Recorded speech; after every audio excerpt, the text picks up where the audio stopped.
Alrighty, we are live.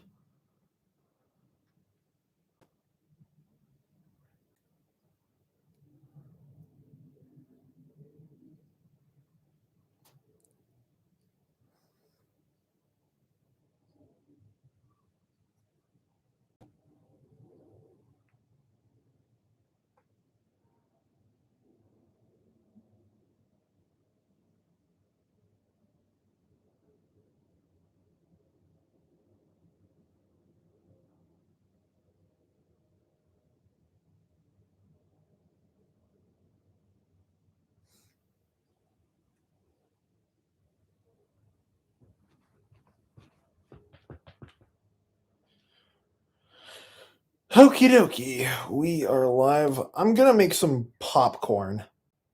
Oh, hello, welcome to the stream, whoever is there. Alright, we just started like a minute ago, so I'm gonna head over to my microwave and make some popcorn, and then we'll get the circle of life started. I'll be right back.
Hi, Daily. Hi, Daily. Welcome to the stream. I made it. Let's go. Yes, indeed. All right, popcorn's popping in the microwave. I'll be right back.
Okie dokie. I has the popcorn. Here we go. I'm excited. Yes, I'm excited too. Oh man, my bed is a mess.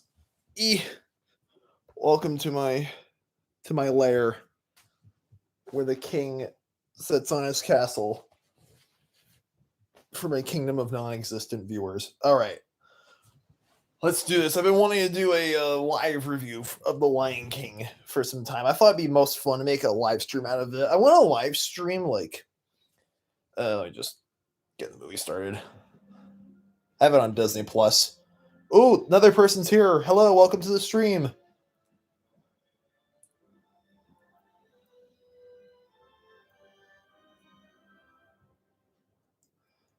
So I think I'm gonna do live streams on a monthly-ish basis, and I'm gonna shoot for an average of like 8 videos on a monthly basis. So 8 videos plus a live stream every month.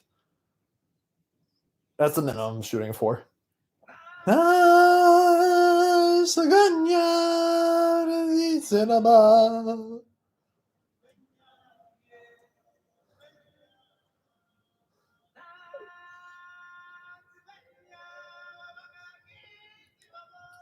Hello, welcome to the stream.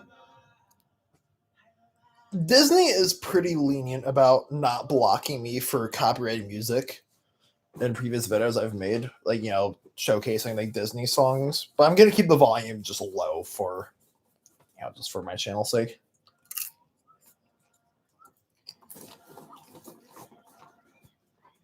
And by the way, if anyone cares, I did watch The Lion Guard before this,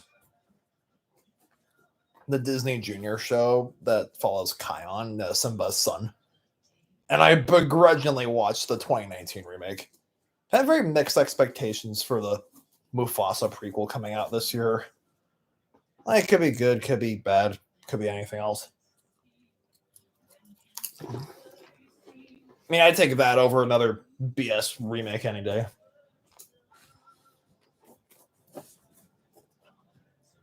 Also, the three of you guys in the stream right now, do I look okay? Do I sound okay?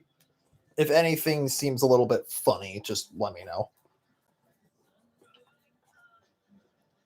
Sapphire sky, big and small, from the endless around is the circle of life.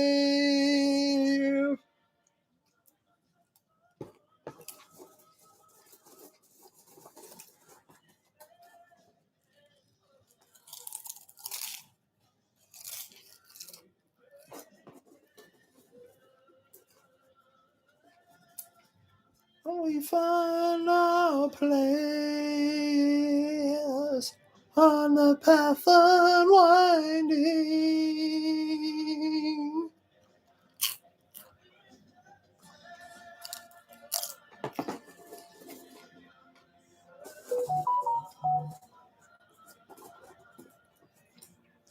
Baby Simba!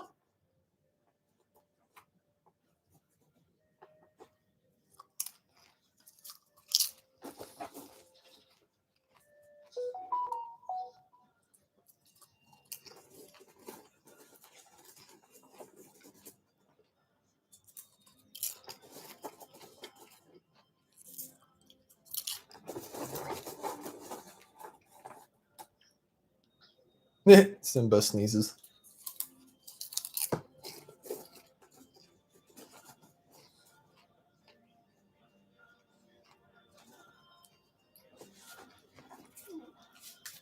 Here it is. Wait, I have Zoe right here.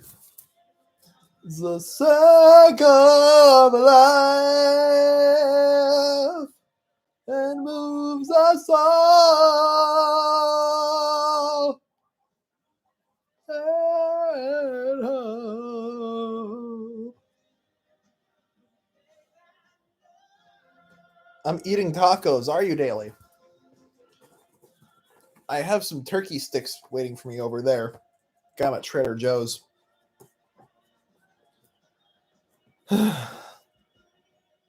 It's just like when I watch the Lion Guard, because they're lions and there's all these different African animals like cheetahs and hyenas and this movie, of course, too. And the Hakuna Matata scene with Timon and Pumbaa eating all the bugs and teaching Simba how to eat bugs gets me in the mood for meat, like beef jerky. Oh God, no! What, turkey sticks?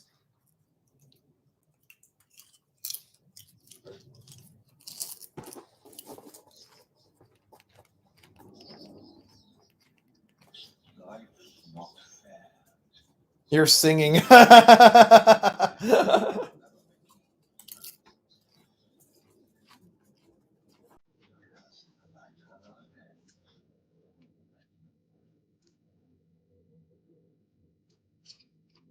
Oh no, I was scared, Alien. What am I singing?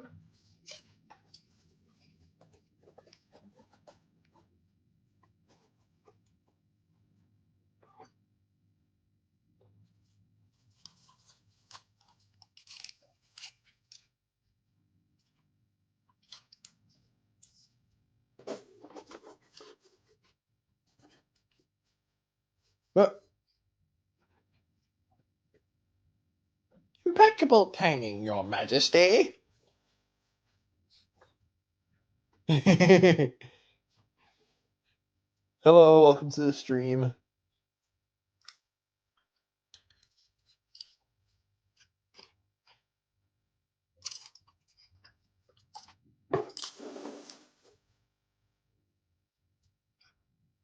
You're excited for my 2017 oh 2003 TV show reactions. Yes. Arable is my son, and your future king.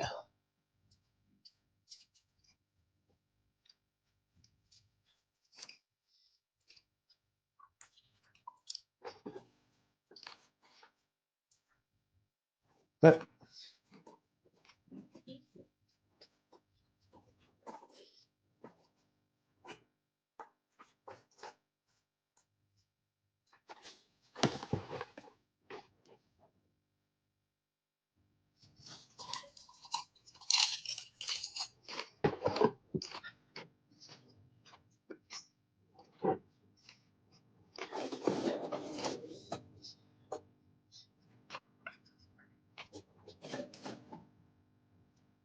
but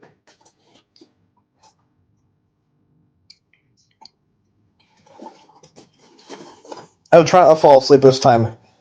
I drank a bottle of iced coffee earlier. Yeah, because I didn't want a repeat of the Disney Nature Tiger documentary reaction back in April.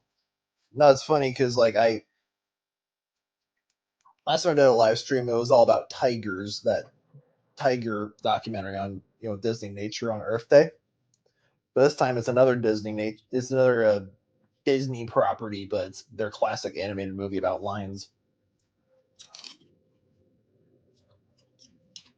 It's my fifth favorite movie of all time.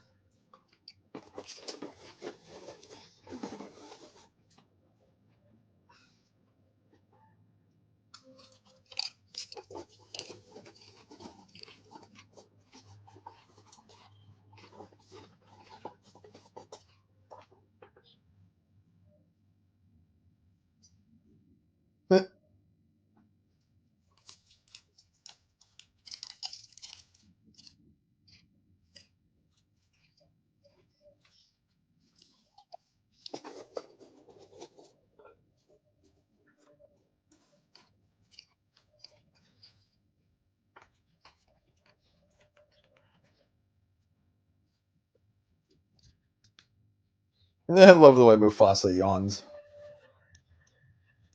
That's my fifth favorite movie of all time, and my favorite animated movie of all time.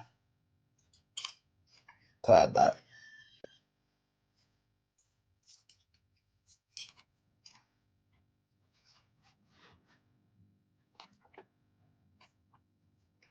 as time as ruler rises and falls like the sun, but the sun will set on my time here and rise with you as a new king.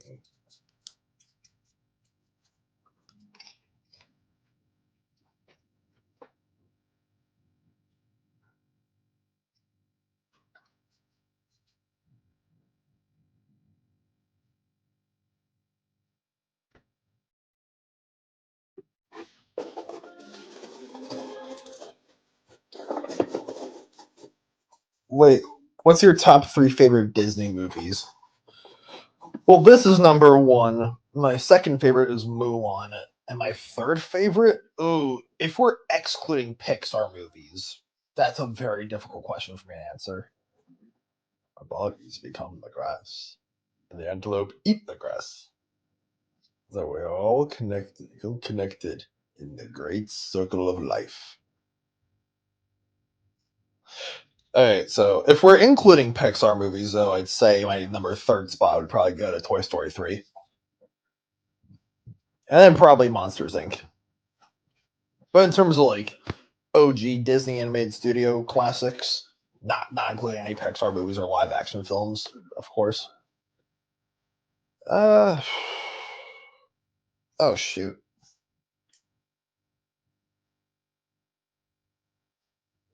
Pouncing. Are you going to see Inside Out 2? Yeah, maybe on Tuesday. Most likely on Tuesday. Yeah, I've been kind of slacking on movies lately. Just work has been kind of kicking my butt.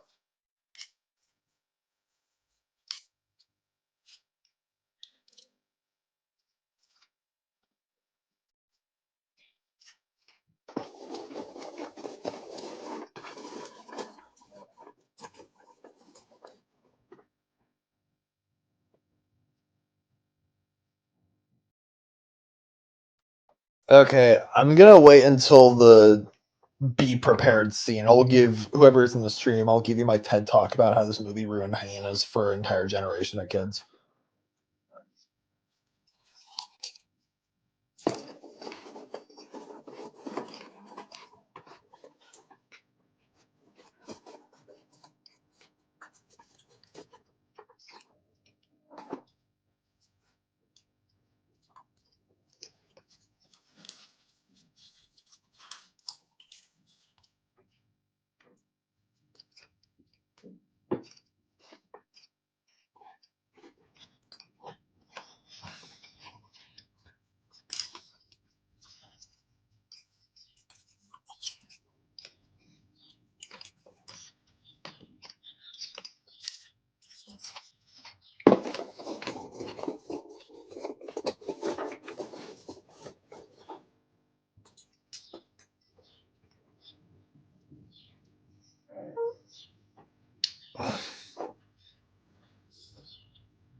And also in the Lion Guard, there's like not just hyenas, they kind of go all over the place. There's like leopard antagonists, jackals, a snow leopard, there's Komodo dragons, crocodiles.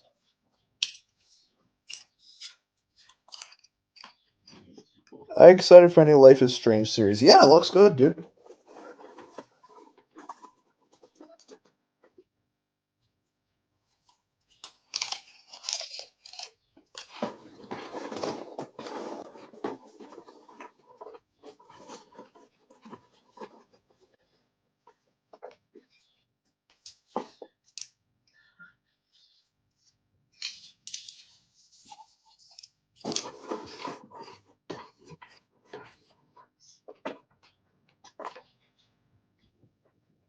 I'm just saying, y'all are sleeping on Sarabi's parenting. Simba's mother.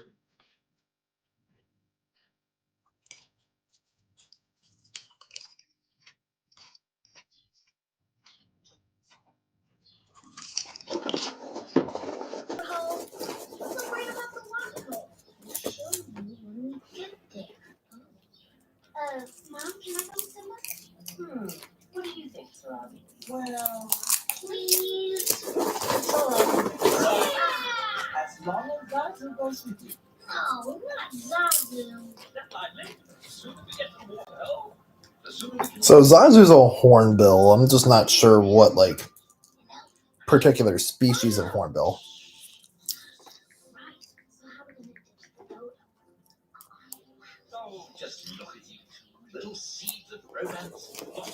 Zazu ruined everything? No!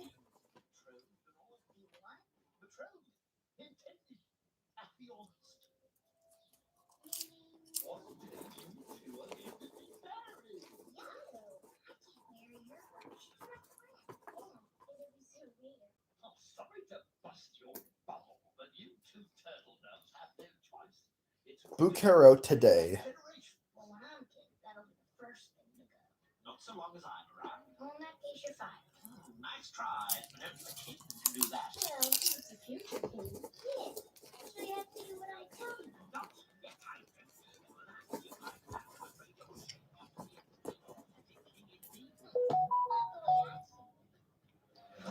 Gonna be a mighty king, so enemies beware.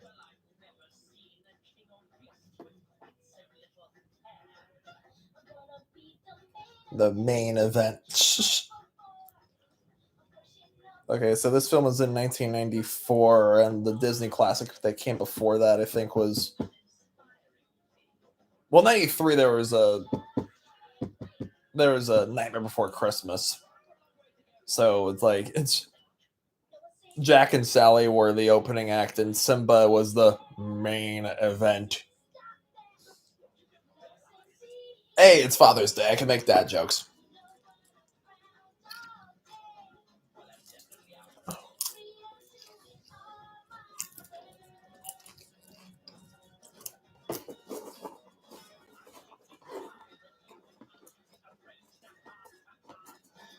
So a flash clip I found made laugh even more when season 5 of The Flash. Oh, is that what you're sending? Hold up.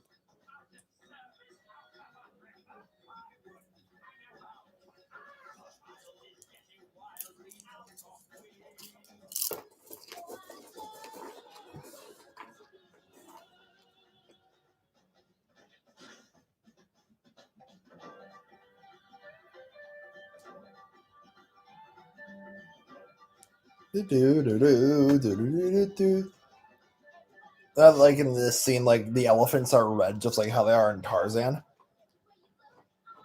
Because I worked with the Red River hogs at the Cheyenne Mountain Zoo, right? And people mistook them for warthogs. Again, common misconception. They're both pigs. They're both in the family Suidae. But Disney wanted to make Pumbaa red when like real warthogs are gray because it's an animated film. They want to morph on the colors. Well, understandable difference. Yeah, that's why like all the elephants in the movie Tarzan are red. Like Tantor is voiced by the same guy who plays Nedry in Jurassic Park. Which, by the way, that movie too it turned 31 years old a few days ago.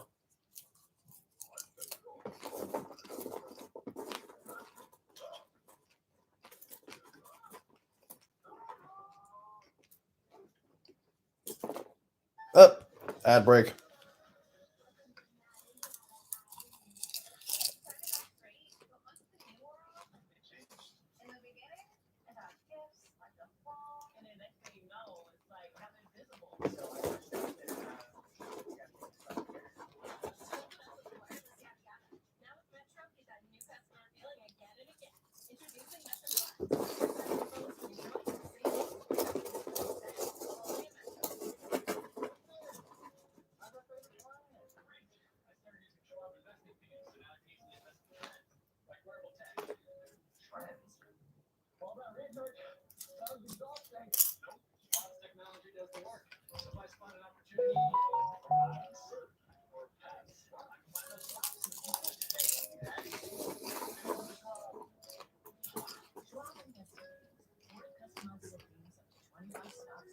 Oh, I'm watching the clip you just sent me daily.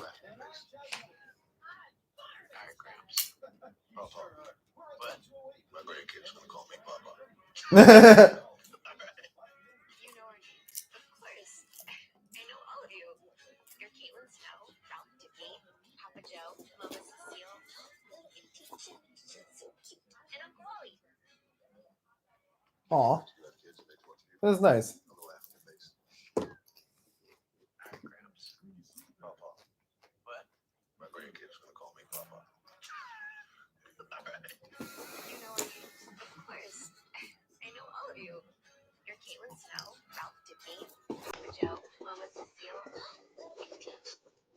All right, back to the movie.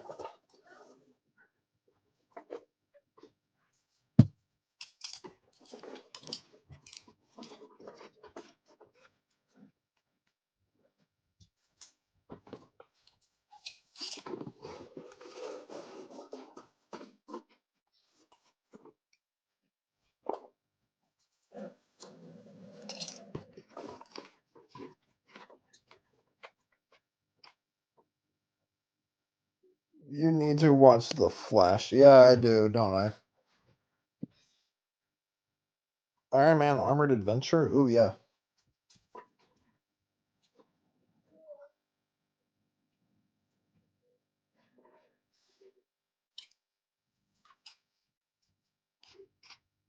Okay, so Lion King, hyena, and accuracy number one, there would be no bones later because hyenas just eat them all. Because their bite force makes them strong enough to eat bones.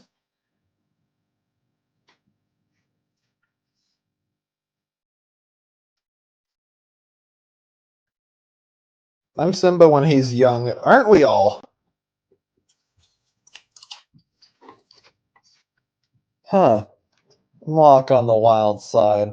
I laugh in the face of danger. Ah ha ha ha ha.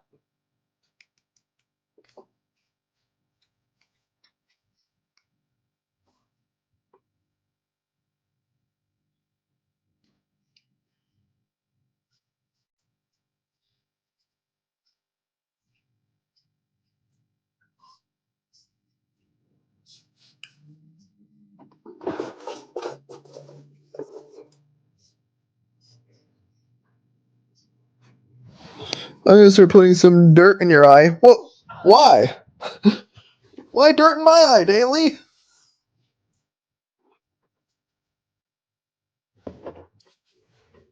The only good thing about the 2019 Lion King remake is how they made the hyenas more intelligent. Like Shenzi's more of a leader because that's how hyenas operate. This Spider-Man 3 reference. Oh, hee hee. Stick around for dinner. Whatever's lying around.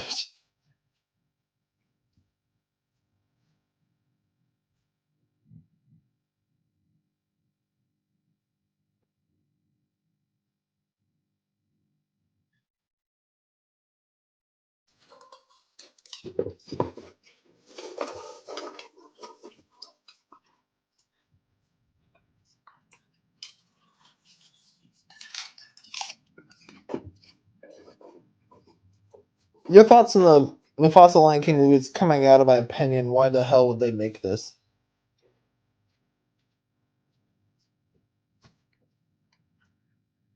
Yeah, I would rather have that over another like stupid remake, right? Like I don't have as much of a problem with live action spinoffs, but yeah, I mean like I get it. Not that much is there feel about Mufasa's backstory. The Lion Guard kind of elaborates on it a little more. Like his dad's name was Ascari, and he was like the first like Lion Guard or something like that.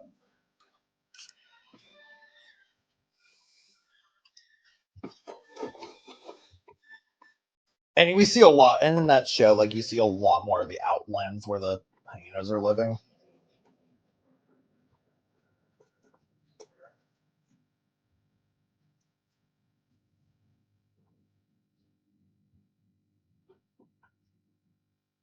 Oh, here we go. Mufasa. Oh, say again.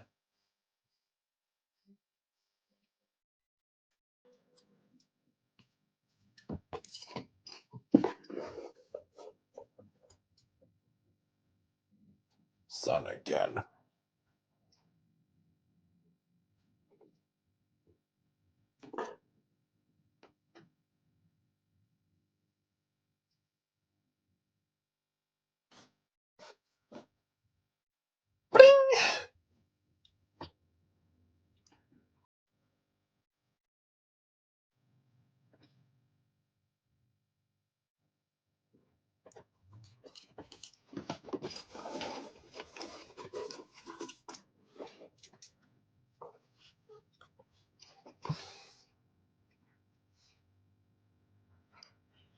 Oh, that shot you get of Scar just looking at the whole thing.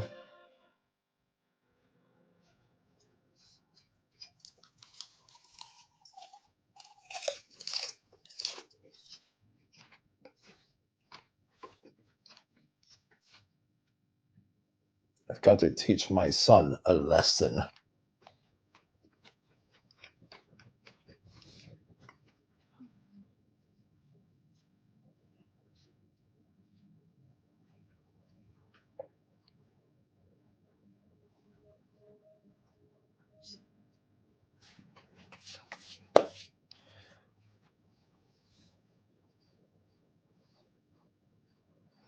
My name is Barry Allen. I'm the fastest man alive. And this is Zoe. She's my stuffed jaguar.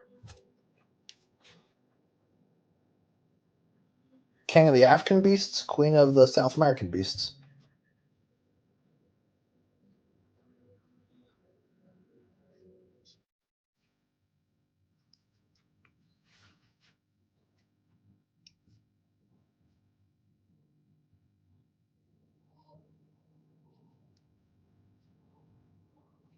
You're brave when I have to be. Simba, being brave doesn't mean you go looking for trouble.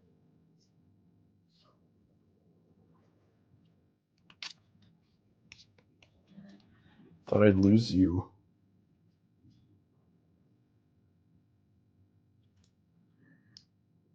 It was someone in trouble.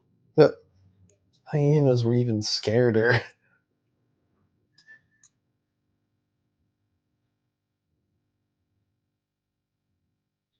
Okay, so the whole the scene where he's like, "I've got to teach my son a lesson." This was a scene as a preschooler, as a kid, up until go back to playing together. Of course, that was a scene I was afraid of the most when I was a kid.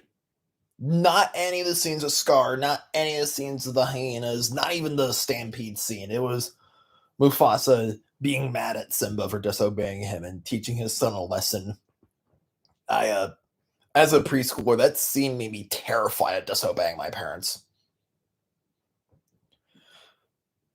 I was just the idea of being put breaking the rules and my dad or my mom sitting down with me like that, giving me the timeouts, scared the absolute heck out of me when I was a kid. But here's the thing, that, because I took a psychology class my freshman year at CSU, right? And we learned about the three types of parenting. You know, one's too far to the left, permissive parents, parents who don't set boundaries for their kids at all and just let them do whatever they want. The one of the parents in Mean Girls, she lets Regina and her friends like you know have get some booze and condoms and whatnot. That's permissive. While the authoritarian parents are way too strict on their parents, on their children. Excuse me. I guess Ozai from Avatar: Last Airbender. Well, he probably abuses the heck out of Zuko and Azula. But Azula not as is way more subtle. I'm watching The Legend of Korra while watching this stream. Oh, thanks, Daly. That's cool. And but authoritative parenting is the happy middle, because parents who set boundaries for their kids and make them follow rules but are still flexible and knowing to give them freedom. And we learned that, and I was like, oh, Mufasa, the Lion King, great example, because he understandably gets mad and disappointed with his son when Simba takes Nala and Zazu off the elephant graveyard full of hyenas, and he very rightfully teaches his son a lesson, but he doesn't get carried away with it. Look at this. He gets his point across without even yelling at Simba or raising his voice, and reminds him to do what's right. And once it's obvious that Simba's learned his lesson, they go back to playing together, right here. So yeah, again, this is why I wanted to watch this movie on Father's Day. Again, I'm not too sure where I'd put in my Disney ranking, but Tarzan is also one of my favorite Disney films. So I watched this movie on Father's Day, and I watched Tarzan on Mother's Day because obviously Mufasa is my favorite, Disney dad. I think Kala, Tarzan's adoptive gorilla mother, is my favorite Disney mom, or one of my favorites at least. Also, that movie has a fire soundtrack, just like this one. I'm man Phil Collins.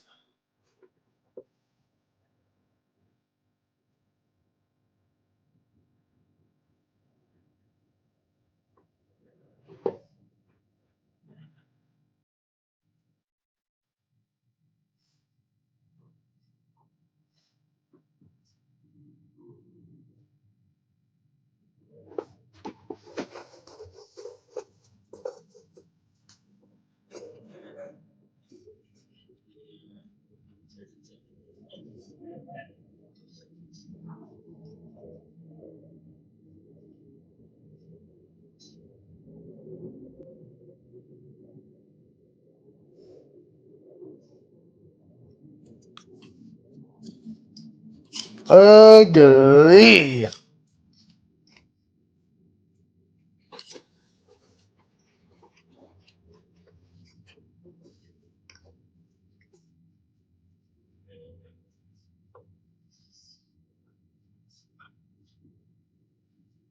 And I said, ooh, do it again. If I said, ooh, so what was that?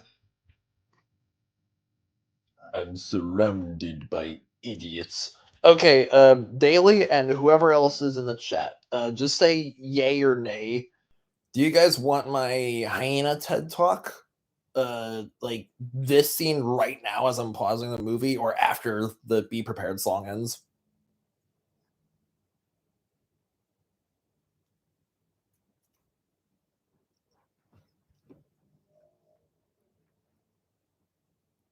Yay or nay? Because this movie did to hyenas like what Jaws did to sharks. Again, as a kid growing up, I like, you know, didn't like, after, okay, yeah, you got it.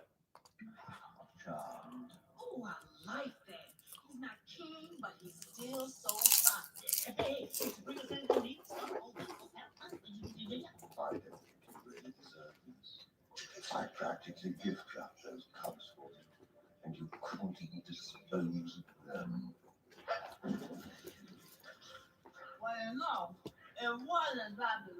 Alone, Scar. What was I supposed to do? Kill Mufasa? Precisely. Oh. Oh.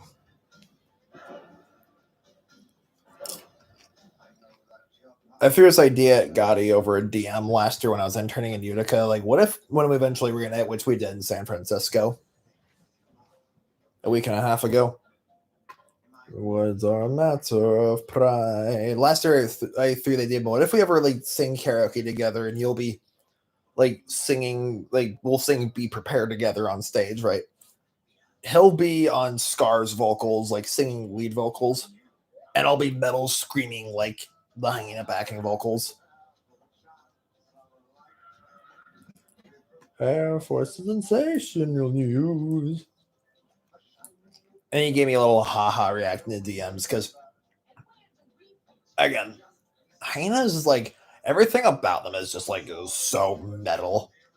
Like them and like hyenas and lions to me are like yin and yang of the African ecosystem.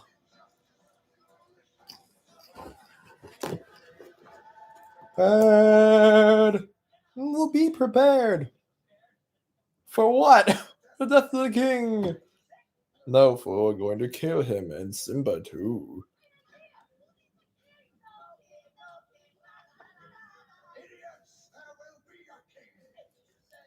I will be king.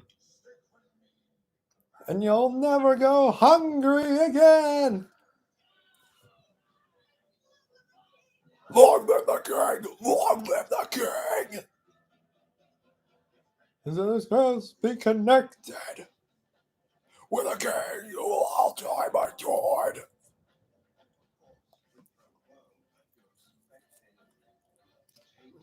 That,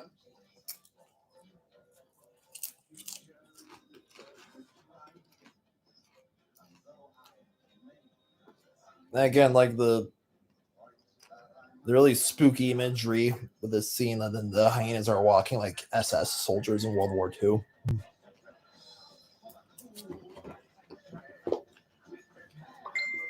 Marcus Sky.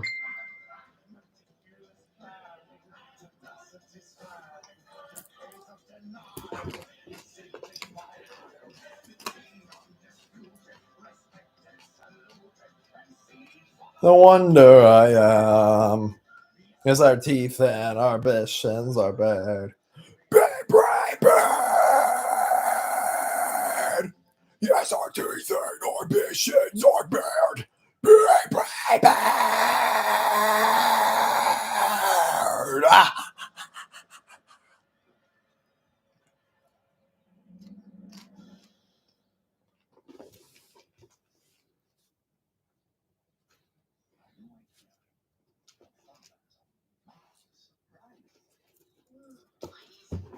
Okay.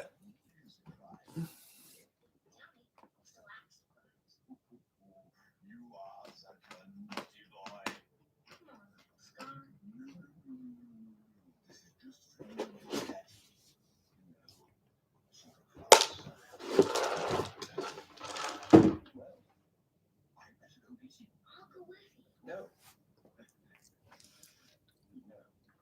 Just stay on this one. Want to end up in another mess.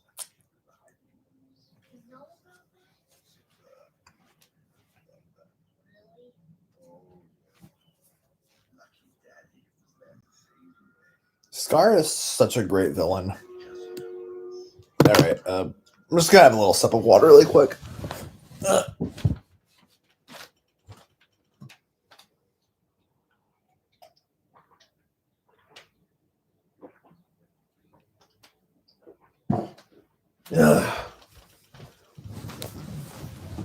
Hydrate or dihydrate is what I say. Or what they say.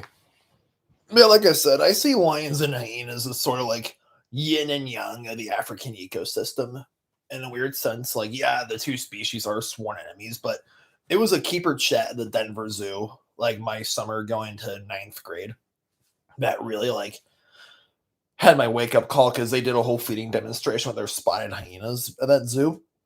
The same species you see in the Lion King, which at the time the Denver Zoo also had striped hyenas, the same species as Connie Amar at the Utica Zoo.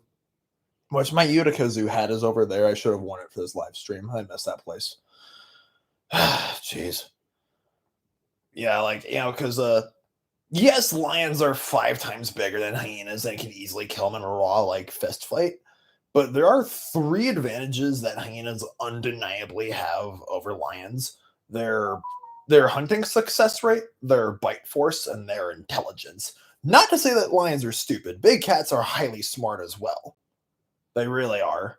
But the hyenas are like they're something else. Like they're better at solving puzzles than chimps when they work together as a clan. So yeah, the way they portray Ed and Bonsai as bumbling idiots in this movie, that could not be more inaccurate.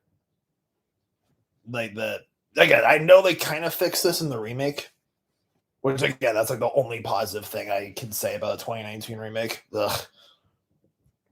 But no, they also like yes, hyenas are scavengers, but so are lions. Like the vast majority of carnivores in the animal kingdom do both. Like all types of carnivores from all types of attacks are known to hunt and scavenge. Some species will do way more of one than the other for sure, but spotted hyenas are actually better at hunting than lions. They have a 3 out of 4 success rate. Lions have a 3 out of 10 success rate. And lions, again, they're bigger and stronger and honestly they steal food from hyenas and other carnivores like cheetahs and leopards and wild dogs way more than the reverse. Because again, the hyenas know they're not going to win, so they just run off. Like, understandable, have a good day, that sort of thing. And their bite force again, but when the lions do steal food from hyenas, they never go that far away because they know the lions aren't going to be able to eat everything. Because lions can't eat bones, but the hyenas can, and it's because of that. Again, this movie portrays hyenas as being bad for their circle of life. That again could not be more false because without them and their bone crushing talents of like eating carcasses in the savannas be filled with dead, rotting carcasses that would spread disease. Just like how sharks in our oceans clean up all our garbage and all the dead, dying fishes and like spiders and bats and snakes all save our agriculture every year by eating all the insects and rodents that would destroy our crops. So yeah, believe me, everyone has an important part to play in a circle of life, and that's what when I was at the Utica Zoo last year with their striped hyenas, I would really emphasize that with the keepers. Like, please don't stigmatize these guys. Also, I think they're super cute. And again, everything about hyenas is so metal. Like, I've always loved. Like, I started writing a novel like set in a fictional universe full of dinosaurs and talking like Ice Age animals. Then my 2 leads are going to be a lioness and a hyena teaming up to save the savannah region by taming dinosaurs and uniting all different tribes against the invasion of leopards from neighboring desert region.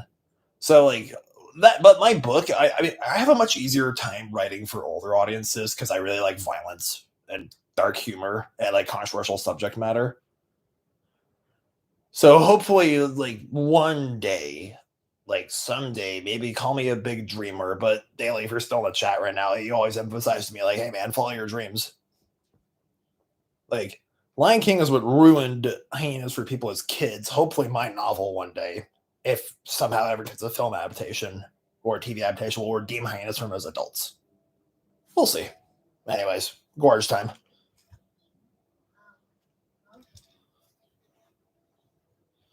Thanks for tuning in, by the way. Die for.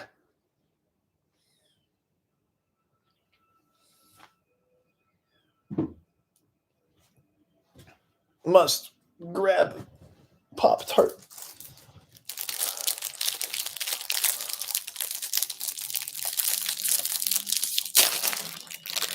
The will of the beast.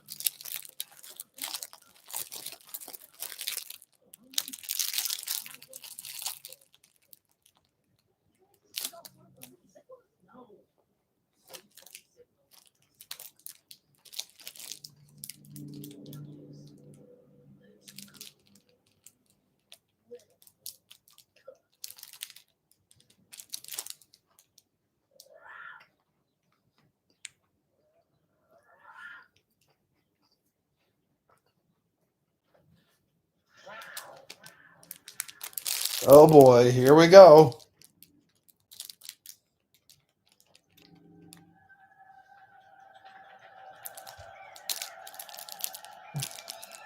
Yep. The scene that gave us all dreams, bad dreams as kids. Run, Simba!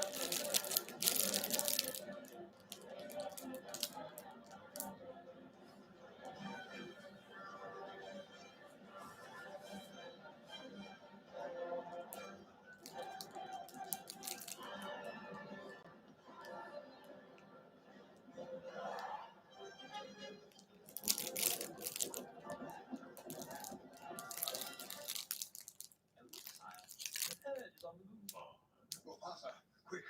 Stampede in the gorge. Simba's down there. Simba.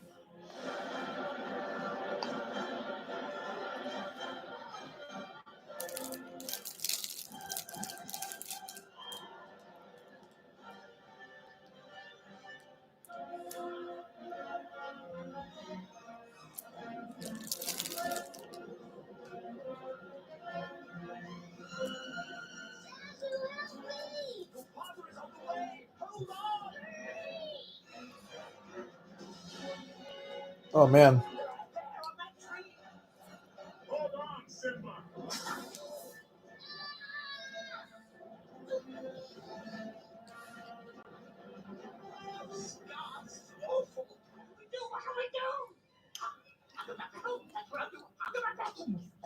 Oh man. How was Zazu not sus after that? Like after being knocked out suddenly?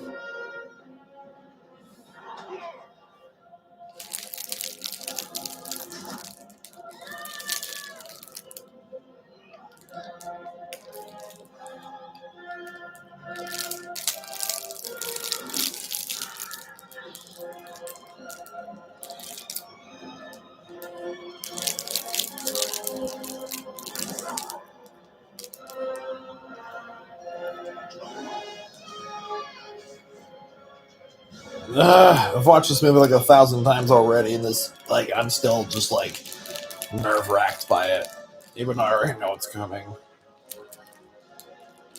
Oh god.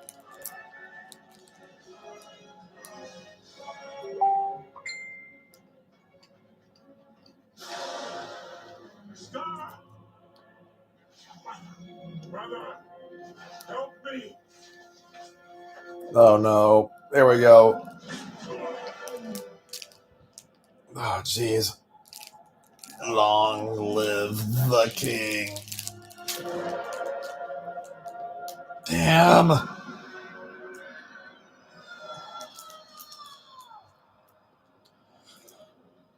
jeez. Why do I do this to myself? Oh, because like I took Danny to see Fellowship of the Ring.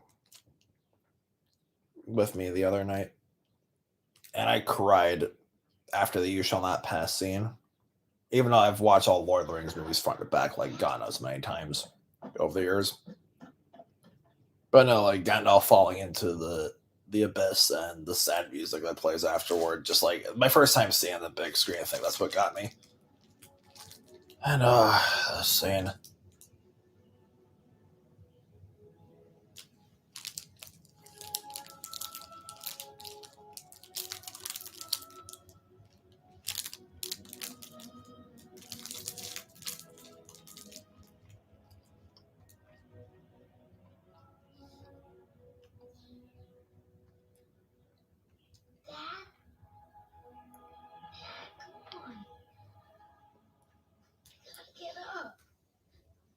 Oh man.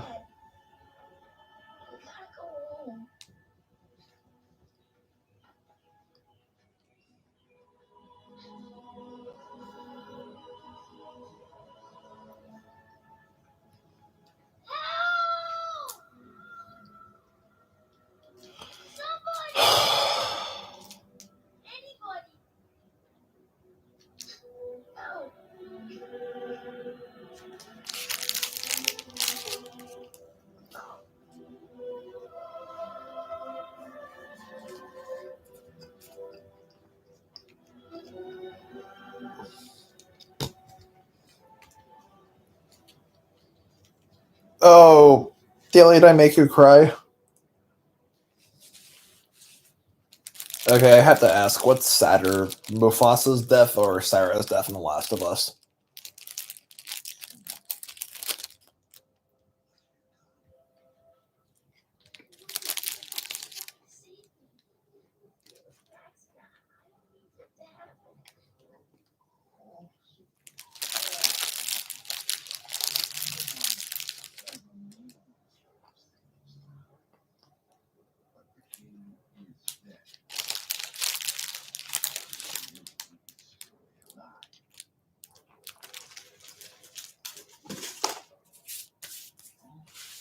What would your mother think?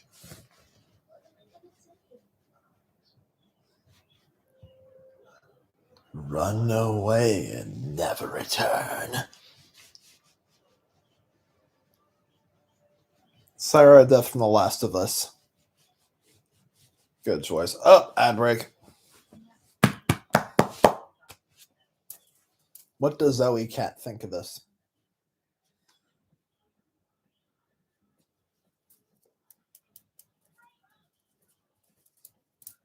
Her vote is let's dance to the commercial music.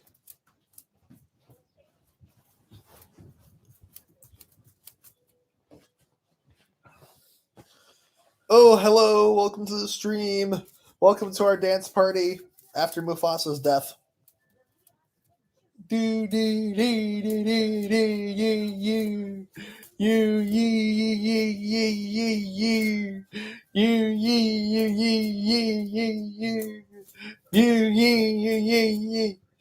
What about you?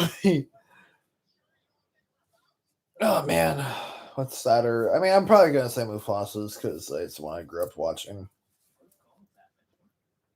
Which obviously, like Joel losing Sarah, that's probably the worst like pain I think someone could ever possibly experience is losing a child. I imagine that being like the worst thing. So I get why you'd say Sarah.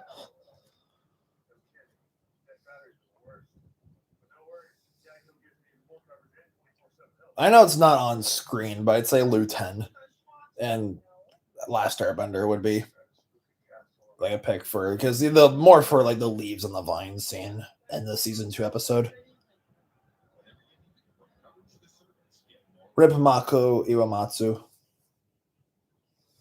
right, back to the movie.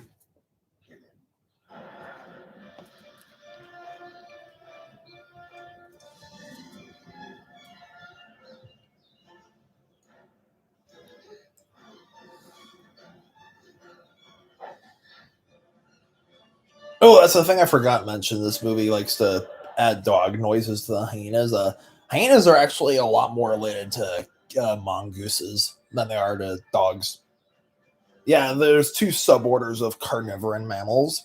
There's a caniformed carnivorans like dogs, bears, raccoons, red pandas, mustelids, which are like ferrets and weasels and otters. Uh, there's skunks, there's seals, sea lions, walruses. Yeah, and then there's fellow-formed carnivorans that's like cats, hyenas, mongooses. So yeah, hyenas are actually a lot more related to cats than they are to dogs and bears and the other guys. It also includes the fusa, viverids, civets. So I mean, it's a common misconception. People mistake like hyenas for dogs, and yeah, like they do have pretty similar characteristics of dogs. Like I last summer, I saw Connie, the male hyena at Utica Zoo. He was like laying. I got on camera too. It's in my hyena keeper chat video.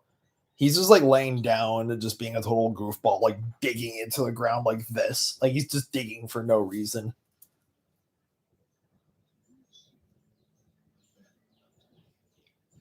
But yeah, it's important to remember they're actually more related to cats like lions than they are to mongooses and mongooses.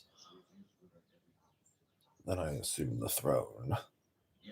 This ashes of this tragedy we shall rise. The dawning of a new era.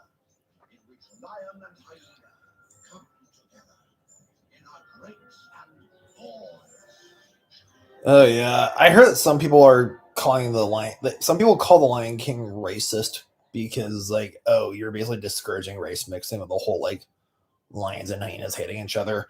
I call BS on that. Are you going to get to the complete series? Get the complete series of 2003 TMNT? I'm not like. I'm not gonna. I don't really feel like going super far out of my way for it, but I'll keep my eyes peeled for DVD copies of it. I don't know, man. I have a lot going on, just too much going on this summer. Like with work and looking at zoo jobs and going to the gym on a regular basis. Oh, here's Timon and Pumbaa. Oh, you bought yours already? Nice. Oh, yeah, that's why I quit DoorDash. It was just another thing that I felt like getting off of my to-do list. Because I do want to spend more time reading books this summer, just like for fun and talking about them, like talking about them with you guys.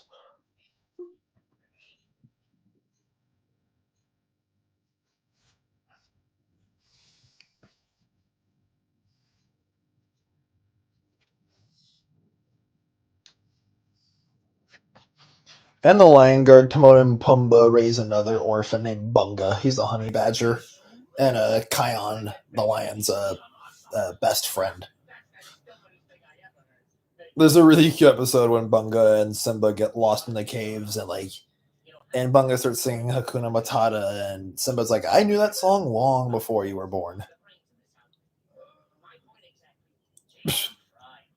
And Timon and Pumbaa still call Simba their baby in the series. It's really funny. Hey, I know it's targeted for preschoolers, but it's not that cringy.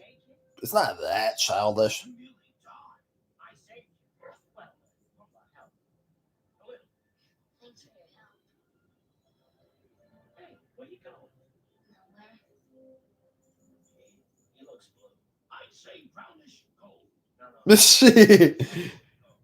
Brownish and gold. Yeah, that's the most common fur color with lions, more or less. But white lions exist, kind of like how white tigers and black jaguars and black leopards exist. And with lions, darker manes usually like it's sort of like lighter manes versus darker manes with male lions. It's kind of funny how the turn off works because like darker manes generally get more recognition from females. Like women, like the lionesses kind of like manes that are darker. However, because the mane is so big and shaggy and it's darker colored, right, it absorbs more heat. And being out in the hot and scorching savannah during the dry season, especially, is like because sperm is really sensitive to heat, so they mate more but reproduce less. That's kind of the trade off with lighter mane lions. Yeah, they don't get noticed by the females as much. They don't mate as much, but at the same time, they generally speaking have higher reproductive rates. Hakuna Matata. Matata. Nathan Lane and Pumbaa's voice actor. Full phrase. Hakuna Matata. Ain't no passing craze. It means no worries for the rest of your days. It's our problem-free philosophy. Hakuna Matata. Yeah. That was you. Oh, roasted. Kid, these two words will solve all your problems. With a young warthog. When I was a young warthog.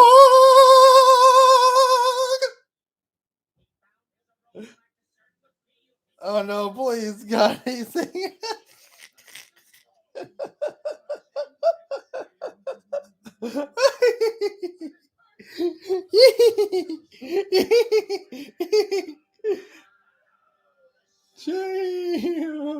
I was not changing my name. What's in the name? And I got downhearted.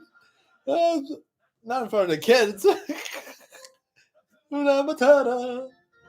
What a wonderful phrase. Hakuna Matata. Ain't no passing craze. Means no worries. Nathan Lane and Pumbaa's voice actors sang Hakuna Matata live recently. Oh man, I don't know who's my pick. I think okay, so favorite Disney sidekick keyword, just pure Disney films, not Pixar films. Timon and Pumbaa, my favorite sidekicks. I guess Mike Wazowski counts as a sidekick to Sully and Monsters Inc. for my favorite Pixar sidekick, more or less. I mean, I kind of see like Mike Wazowski as like a lead. You know, they're both lead characters. They go through the same story arc, right? Which, you know, Timon and Pumbaa do too, but oh, okay, grub scene. Let me grab my. Tastes like chicken. You know what else tastes like chicken, but not really? Oh, I got more chips here. Ah, crud. I spilled my chips. Oh, darn it. My bad. You learn to love them. Okay, this is awkward. Sorry, guys. Just give me a second.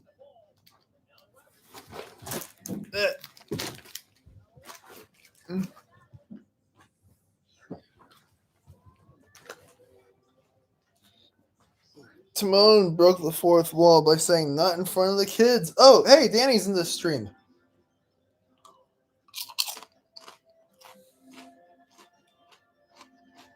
Oh, yeah. You see Simba growing up. Hakuna Matata. Hakuna Matata.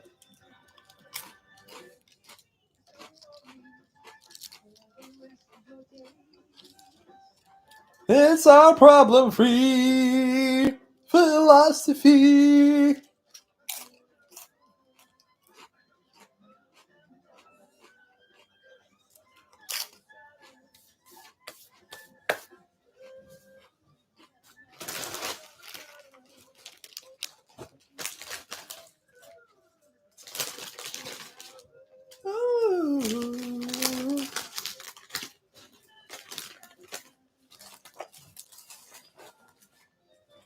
So yeah, like I said, the Lion Guard, like it was Simba, Timon, Pumbaa, and Nala, and the whole like Lion Guard and their whole lion family singing Hakuna Matata to the elephants. Like Ton, or one of their elder elephants that dies in one episode. Matemba, that was her name. Mild Lion Guard spoiler.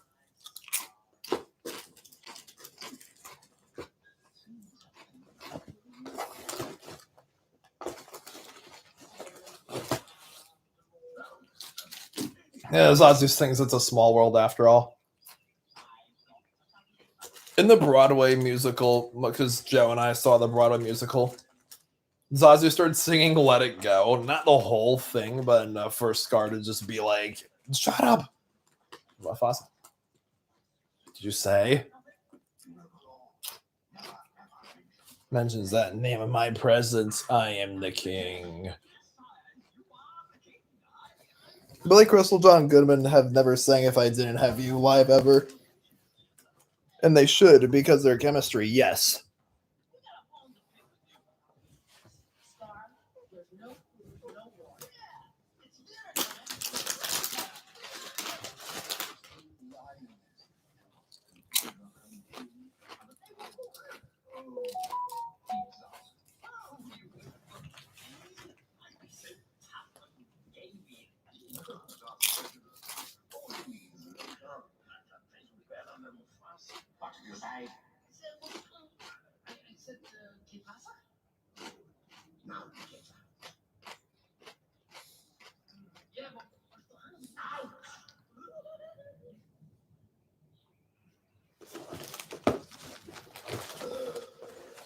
Yeah, I remember watching Watch Mojo's animated villains with what speech the bird is Zazu. He's a hornbill. Yeah, the hyenas were number 3 on their animated villains with understandable motives. Because Scar just was jealous and greedy and wanted power, while the hyenas just wanted something to eat. That's why they tagged along with him. And again, the Lion Guard does kind of redeem the hyenas.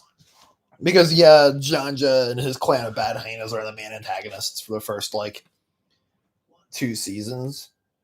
But they also meet Jasiri, who's a friendly hyena, and she and her sister lead the other friendly hyenas.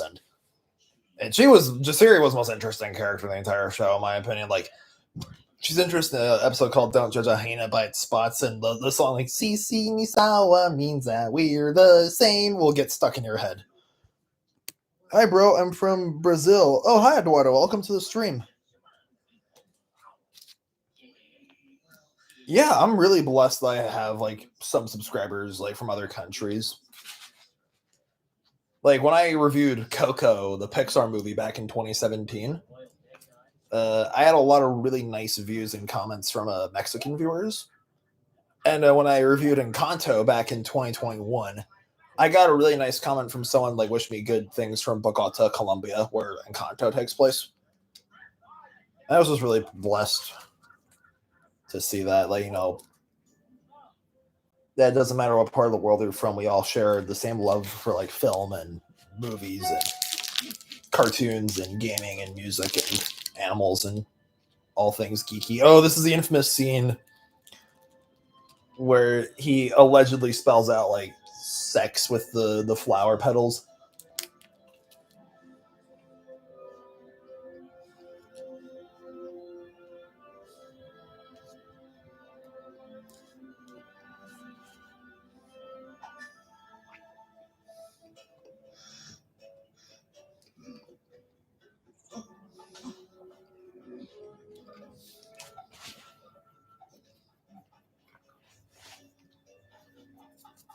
I call BS on the Lion King being racist because, clearly the lions don't have a problem coexisting with zebras and giraffes and elephants and a hornbill like Zazu or a mandrill like Rafiki. I understand why they chose hyenas to be the villains because, again, the laughing thing, which, by the way, they only laugh when they show submission to their hyena. I think that was not meant for Disney to do that with the flower. It was not meant for Disney to do the flower petals. That's right.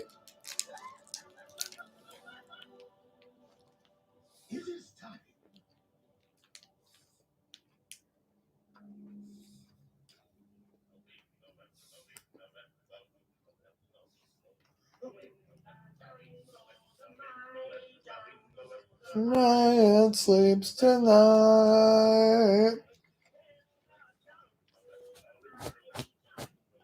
Lion sleeps tonight.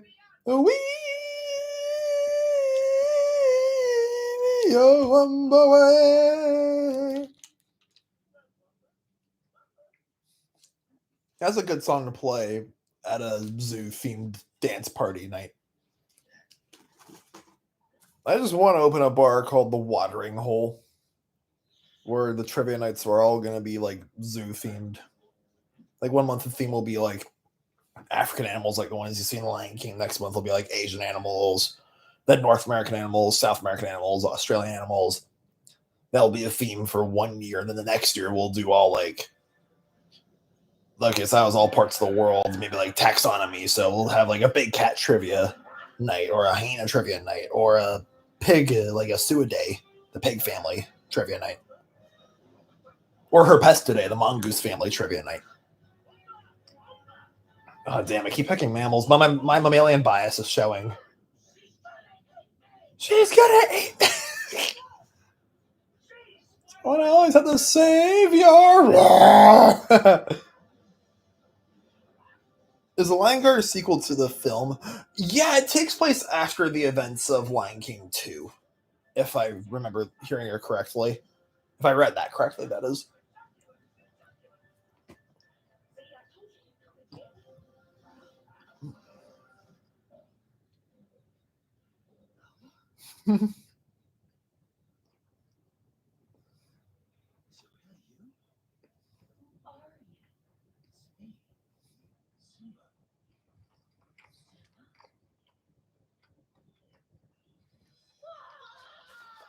Yep. Also, wait, not a pin Simba. Any true lion expert will tell you that's actually the lion queen. Like, yes, male lions are larger and stronger and have that really thick royal mane and mate multiple females and kill cubs that aren't theirs. But lionesses really are the ones that run the show, truly. I mean, they get very complex. That is one thing that lions and hyenas have in common, is that the girls rule in both societies. Because lionesses are basically a sisterhood that stick together their whole life with their mothers and grandmothers and whatnot.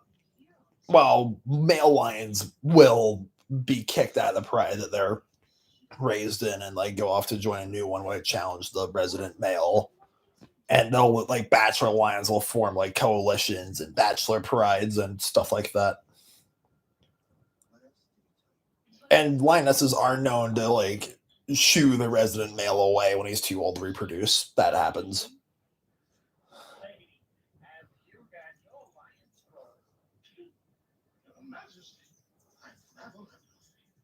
Mm.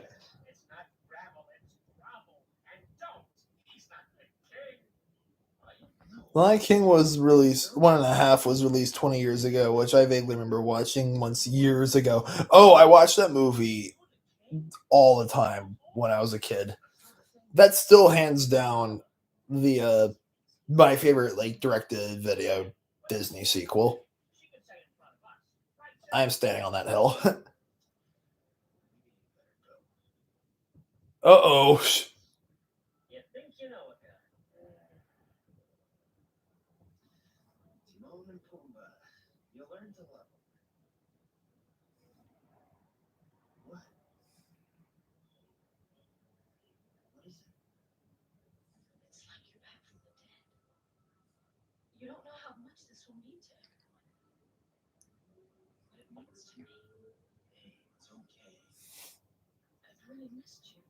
No.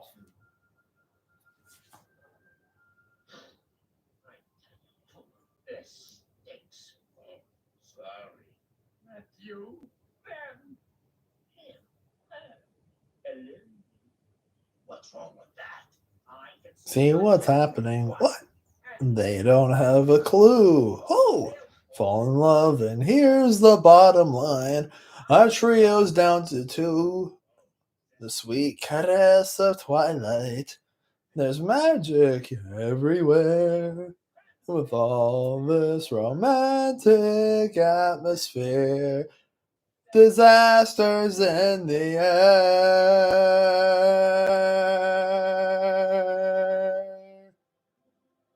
Can you feel the love tonight? The peace the evening brings. The world for once in perfect harmony with all its living things.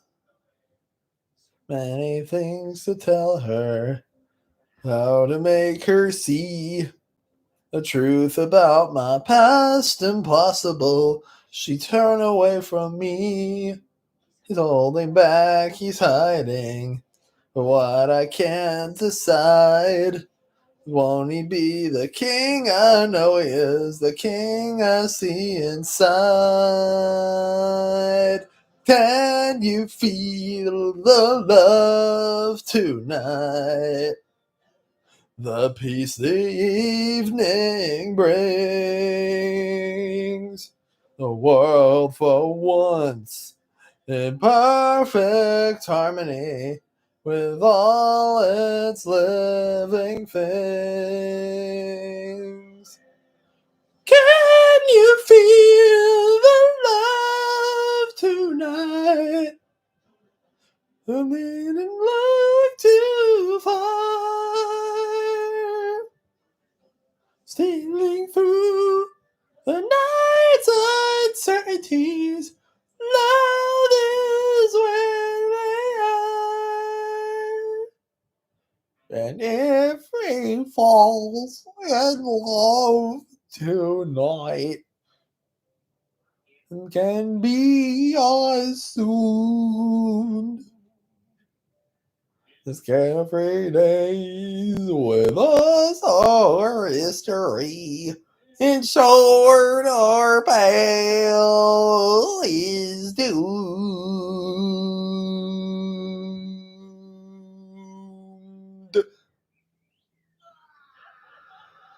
Oh man.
Oh man.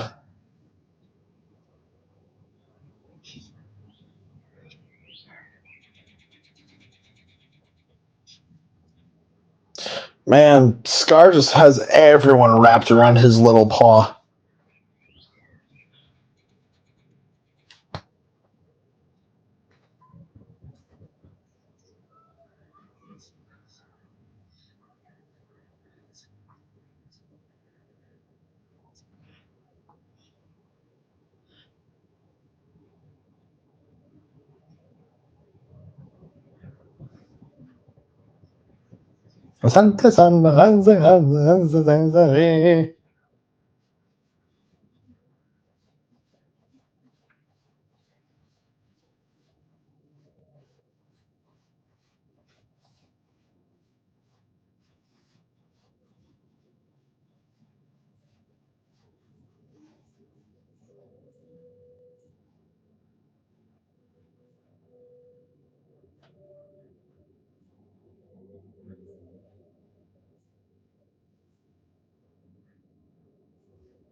Banana!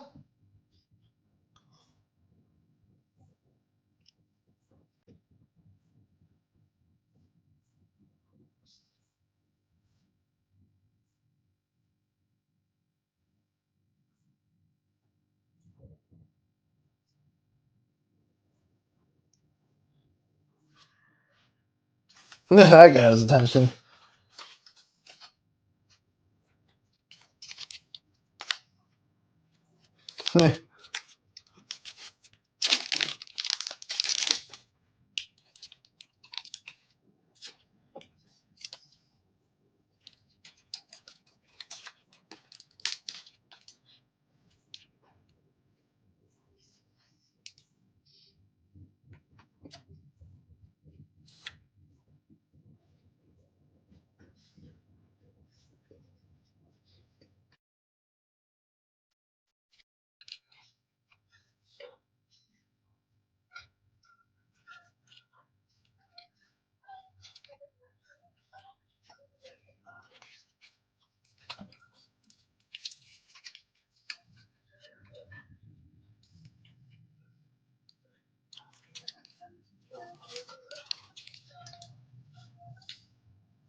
Oh, ad break. Hello, welcome to the stream.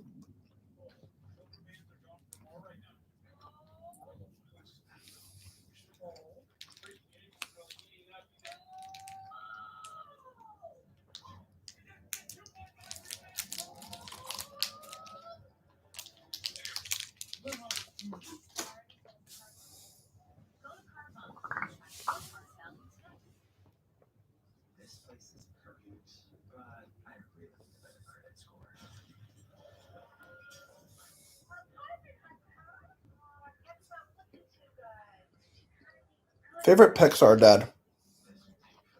Marlin from Finding Nemo.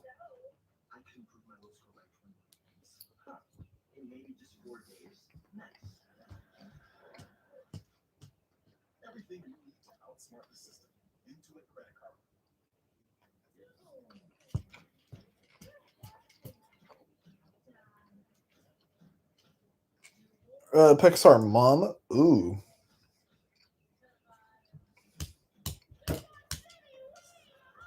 Yeah, I think. Oh, Riley's mom is definitely up there. Are you free on Tuesday to see? I know Shane's birthday is on Tuesday. Uh, like, would you guys want to see Inside Out 2 on Tuesday? I'm off on Tuesday. I'm free all day. That's gotta be up early as frick for work tomorrow morning though. I mean, Wednesday morning that is. All right, back to the movie.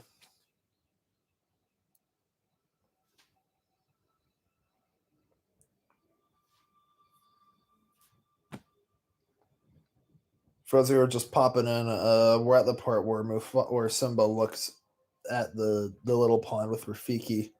I already saw it yesterday, but but I would like to see it again.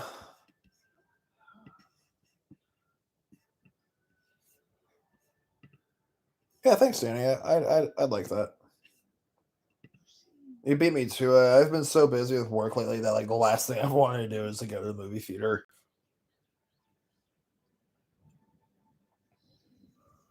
Simba.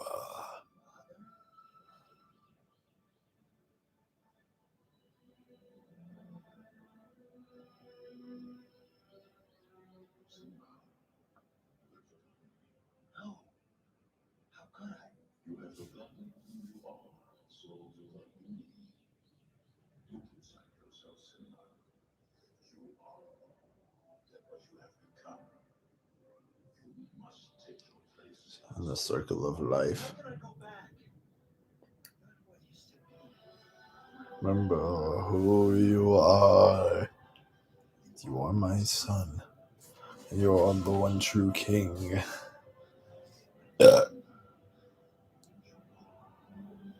No, please, don't leave me. Father.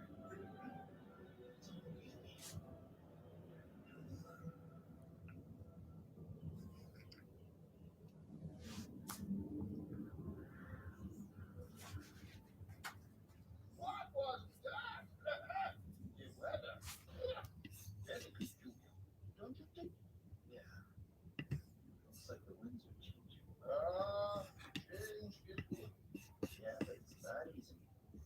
know what I have to do, but going back means I'll have to face my past. Running from it for so long. Ow! Jeez, what was that for? It doesn't matter. It's in the past. Yeah, but it still hurts. The past can hurt. See it? You can either run from it or learn from it. So what are you going to do first? I'm gonna take Take your stick.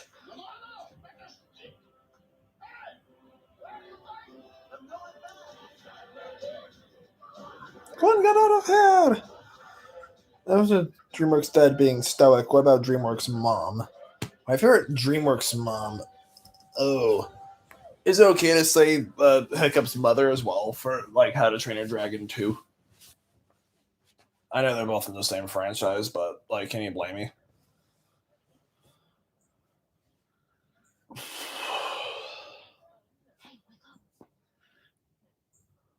Mr. Ping is up there as one of my favorite DreamWorks dads too, from Kung Fu Panda, and of course the man, the myth, the ogre, the myth, the legend, Shrek.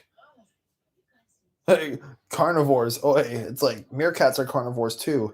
Meerkats are actually the most homicidal mammal on Earth. I'm not making this up.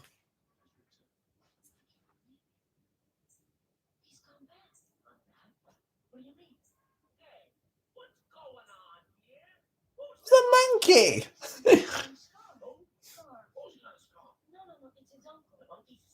Monkey's his uncle. Oh. Usalefissimo, usalefissimo, usalapano. I hadn't thought back in the day that as a kid watching the first Kung Fu Panda, Mr. Ping was Poe's actual dad.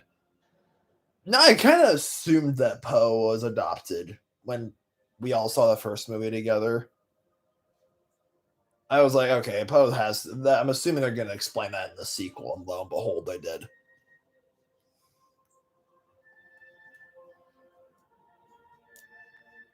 Yep.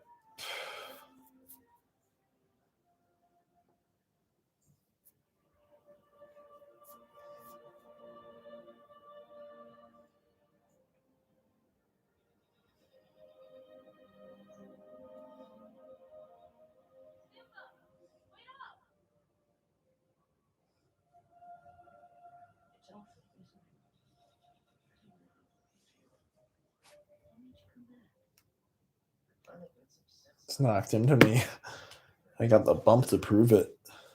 Besides, this is my kingdom. If I don't fight for it, who will? I will. It's gonna be dangerous. Danger. I left in the face of danger. Ah! Timon, Pumbaa, what are you doing here? At your service, my liege. My liege. We're gonna fight your uncle, right? Yes, Timon. This is my home. Talk about your victory. Well, Simba, It's important to you, we're with you to the end.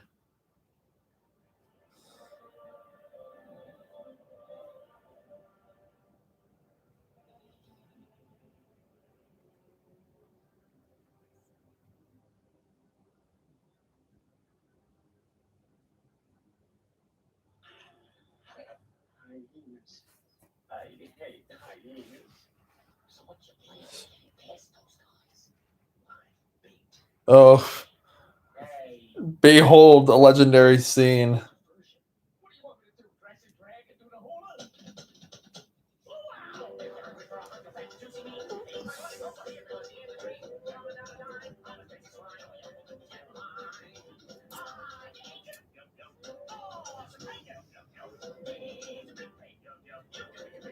So,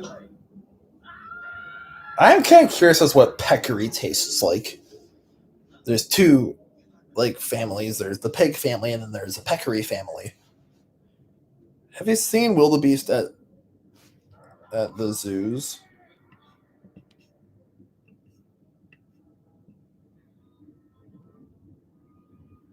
Yeah, I've seen wildebeest at zoos before. Not any of the zoos I've interned at, but yeah, I've seen wildebeest at other zoos. Scar.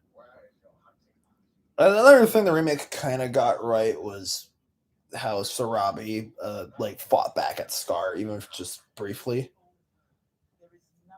when he slaps her.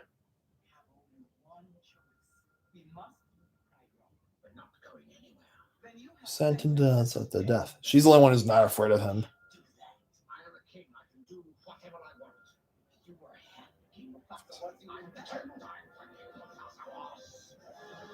Oh, here we go. You're dead. I gotta grab the Pop Tarts for this.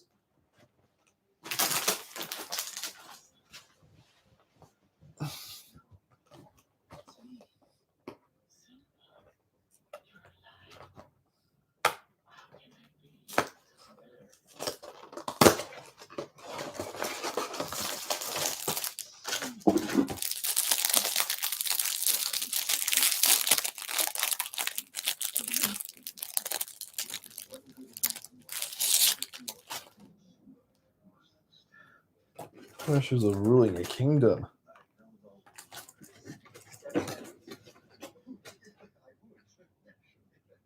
And wildebeest meat is like. Let me just take a look at this.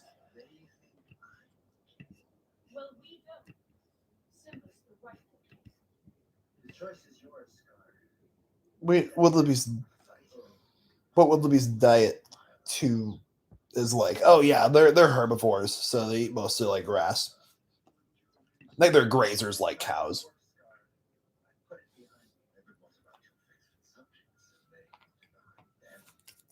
Well, what is he talking about?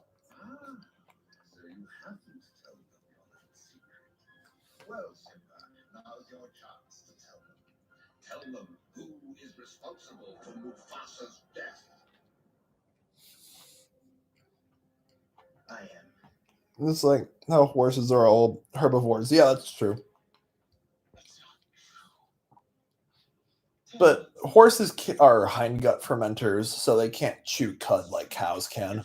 Wildebeest can chew cud as well. They have the four-chambered stomach for it. Oh, this scene was so intense in preschool. No, I'm not a murderer. You're in trouble again. But this time, Daddy isn't here to save you. and now everyone knows why.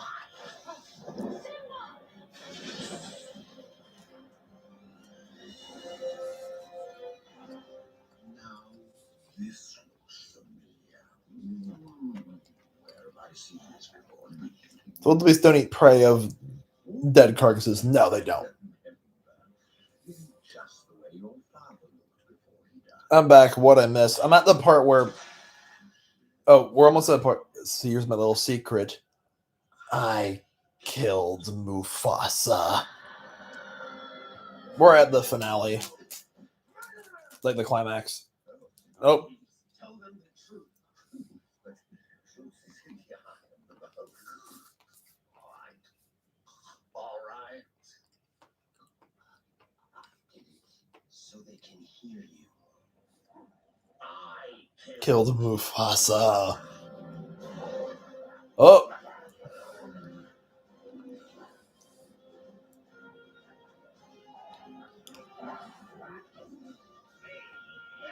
Oh, yes.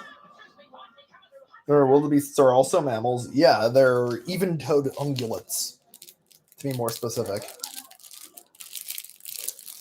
And yes, that order includes whales and dolphins, crazily enough. Up Rafiki's coming in with the staff. Wombo combo, let's go.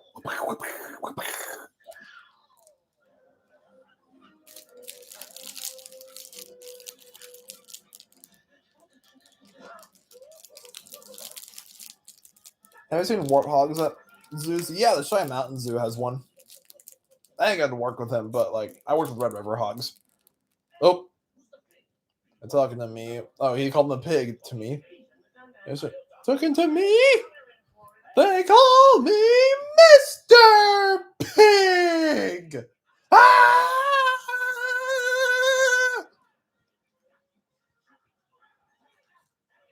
What's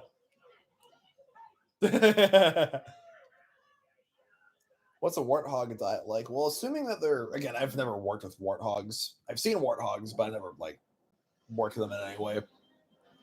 Well, if they're anything like Red River hogs or Visayan warty pigs, they're probably not that big on vegetables like broccoli, like most of you spoiled rotten children. They're more into fruits, I'm gonna assume, but they're omnivorous. They can eat like eggs and insects and like scavenge like carcasses and whatnot. I am family. It's the hyenas who are the real enemy. Fault. Oh, that right there's a last straw for Shenzi and Bonsai and Ed. Sounds like me. Mammals don't have cloacas, but Zazu definitely does. Yeah, that's true. Well, I mean, platypuses have cloacas. The egg-laying mammals, them and echidnas, monotremes. And if I'm not mistaken, I think beavers have a cloaca too. Which kind of makes sense because they're aquatic or semi-aquatic. Hey, you didn't fall asleep. I'm proud of you. Yeah, thanks, Daly. Yes. Of course. As you wish. Your Majesty. Here we go. Cat fight.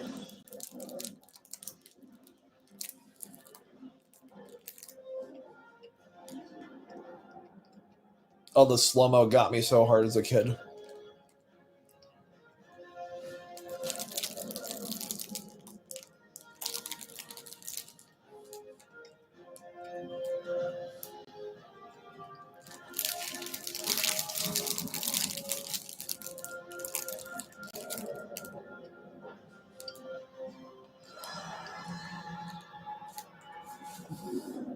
And boop. Okay, here we go. Like I said, that for the hyenas is the last straw. After Scar not living up to his end of the deals. I know Pumbaa can't eat a whole room. Then what Pumbaa eats. My friends. Funny said we were the enemy. That's what I heard.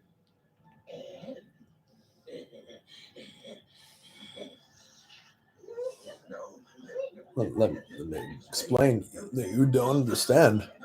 I didn't mean. No. Oh. My leg! The hyenas eat Scar.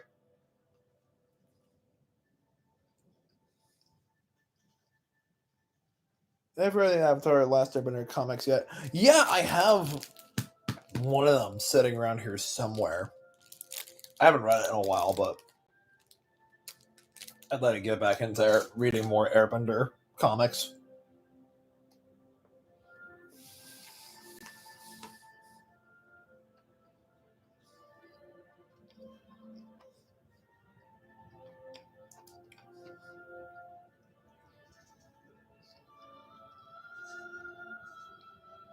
Here we go.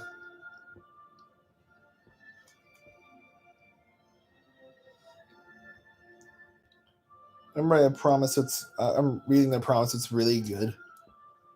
I think is that one of the graphic novels? I think that might be the one that I have. Simba hugs Rafiki. It is time. Dee dee dee dee dee dee dee dee dee dee dee dee.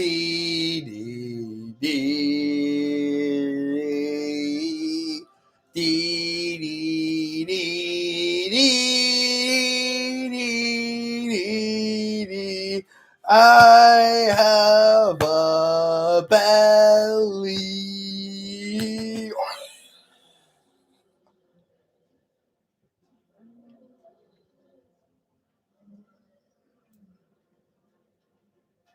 There was a Lion King cereal in the early 2000s named Chocolate Mud and Bugs.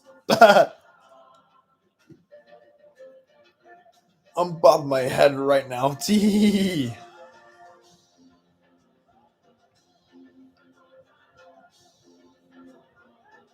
I might make another music video soon. I want to make quite a few music videos this summer, actually.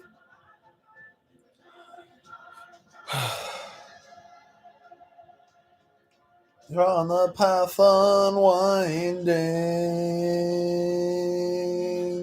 in the circle of life.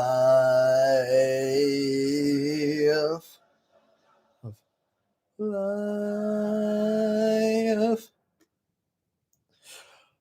Alrighty. That's it.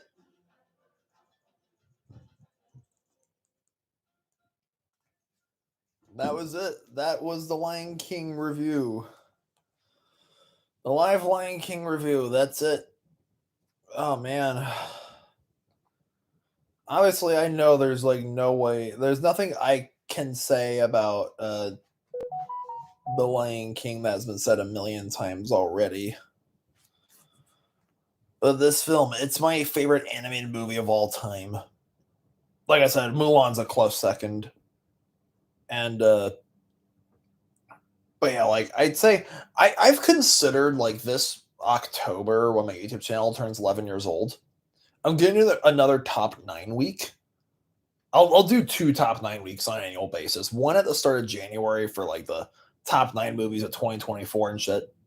And then like one in October for something that's not movie related, like animation, which I know is still technically movie related, but it won't just be like for animated films. I'll make top 9 lists about like cartoons, like my favorite cartoons of all time, my favorite cartoon characters of all time, or like I'll do a remaster of my like top 10 like favorite animated movies of all time video, which I made that video back in 2014. It would be turning 10 years old this year, but I deleted it for personal reasons. I just think it really needs a remastered version because my opinions on the video haven't really not aged well. That's the thing. There needs to be like an opinions expiration date. Like in my opinion, I still stand by The Lion King being my favorite animated movie of all time, with Mulan and Toy Story 3 as my close seconds and thirds. But there's some movies I wish I ranked a little differently. I will say this: my favorite DreamWorks movie of all time is probably Shrek. Again, very close call between that and the How to Train Your Dragon movies for me. Or Prince of Egypt. Haven't watched that movie in years. Jeez. And my favorite Studio Ghibli film is Spirited Away, which I know is kind of the cliche choice. Mine 2017 MNT, there were animated movie of all time, my favorite movie of all time. They were animated movie of all time. Yeah, that's nice. Yeah, I had fun reviewing that movie. I wonder, like, because if Jackie Chan voiced Splinter in Mutant Mayhem, and if Mako, Uncle Iroh's voice actor, may he rest in peace, voiced Splinter in the 2007 movie. I wonder. I'm very curious as to see like the whole list of actors that have played Splinter in various forms over the years. Oh, Mud and Bugs! I just got the picture that Danny sent me. Mud and Bugs. That's nice.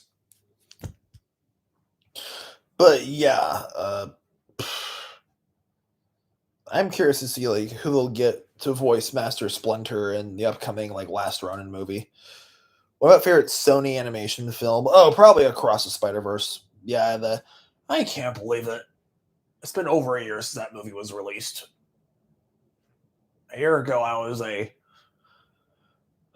this 24-year-old intern at the Utica Zoo, which a week from today is gonna be 1 year since the Avenged Sevenfold concert, which is gonna be that's gonna mark 1 year since I saw my dad and Danny for the first time in over 2 years. Because Danny like surprised me at the train station.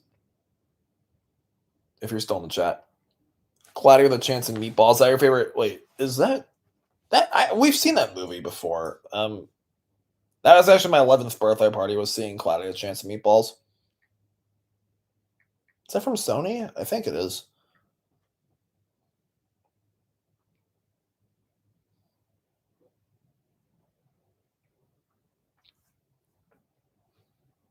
Yep, Sony Pictures Animation. My favorite Blue Sky film is probably the first Ice Age, which that's available on Disney Plus. I would probably what about Open Season? Your guilty pleasure? Yeah, Open Season is totally a guilty pleasure of mine. 100%.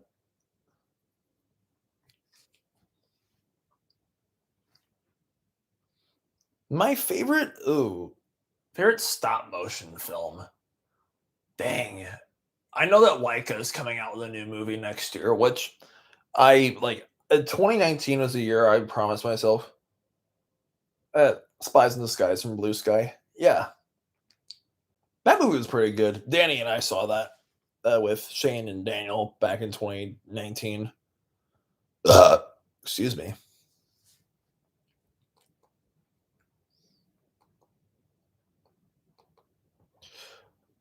My favorite stop motion film. Oh, geez. I haven't watched it in years, but probably Wallace and Gromit: The Curse of the Were Rabbit. I only saw it once the one time I saw it in theaters. But I remember as a kid, I was just so blown away by the animation and the story. And it won Best Animated Feature at the Oscars that year. And it turns 20 next year, which is crazy. I'm gonna kind of torture myself with a. I'm going to call. Oh, you're bouncing out. Okay, good night, Daly. Oh wait, you're gonna call me on Instagram?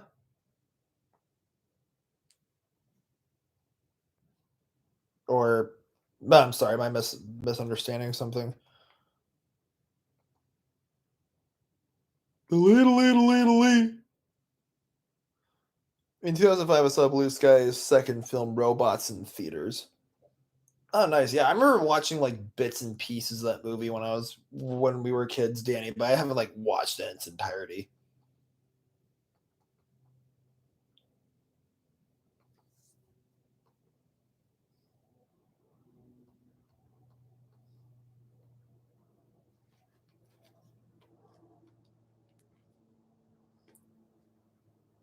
Oh, that was Robin Williams. Nice. Oh, hey, dude, how's it going? Daly, can you hear me? Yeah. All right. Now I think Danny's still in the chat. Mm. It's gonna be 10 years since he passed. Oh, that's right.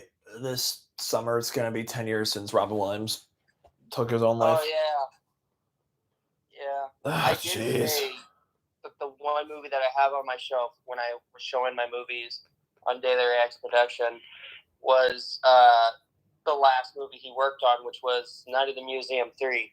Yeah, that's right. I remember seeing that movie with my family back in theaters. Back in 2014, that is. I never seen a single Night of the Museum movie in theaters. Oh, you just watch them on DVD. Yeah. And I watched the third one at my grandma's. You know? So, yeah, when he plays Theodore Roosevelt in that movie, and like he says goodbye, Lawrence. It's like I remember there were people in the theater just sobbing because it was like Robin Williams saying goodbye to us. it was sort of, yeah. Man, it was hard for everyone knowing that he was gone. And he was such a symbol of positivity too, that like no one ever thought that he would be the one to take his own life like that. Yeah. Just goes to show how a good movie though. I did see like there was a lot of like if you look closely at the movie, like if you rewatch it now, if you look closely in that movie, you could tell that Robin Williams did not look so well. I even talked about it in my review before Daily Reacts TV was terminated. I said when I looked very closely to the movie, I could very tell that Robin Williams didn't look all right. Oh, August 11th, that was when he passed away. Yeah. Like, if you look at his performance and you look at him in person, like, in the movie, he just didn't look all right. You know? Yeah. I don't know if he was trying to phone in him trying to say it better just for the movie to be done or something. I don't know. But well, it's a huge loss nonetheless. It was. Yeah. Didn't Ben Stiller say something about it? Like, Oh, does he ever talk about Robin Williams? Mickey Rooney is another actor from Night Museum 3 is dedicated to him because he also died the same year in 2014, 10 years ago, on April 6th. Oh man, rest in peace. Yeah. Yeah, like with it's just depression because not gonna lie, we're almost halfway through this year already, and it's like I'm not. It's been a difficult grind trying to like find like a big boy job at a zoo with the experience I have. Right. Then like juggling that with Dogtopia and like I think going to the gym is definitely going back to the gym was the best choice I've made this year. That and seeing my friend Gotti in San Francisco. Yeah, I'm glad you had fun with like seeing him. Yeah, but like it's gonna be hard for me to save money now because for my upcoming trip that me and Alyssa are thinking about doing, going on to an underwater hotel. Oh, that's right.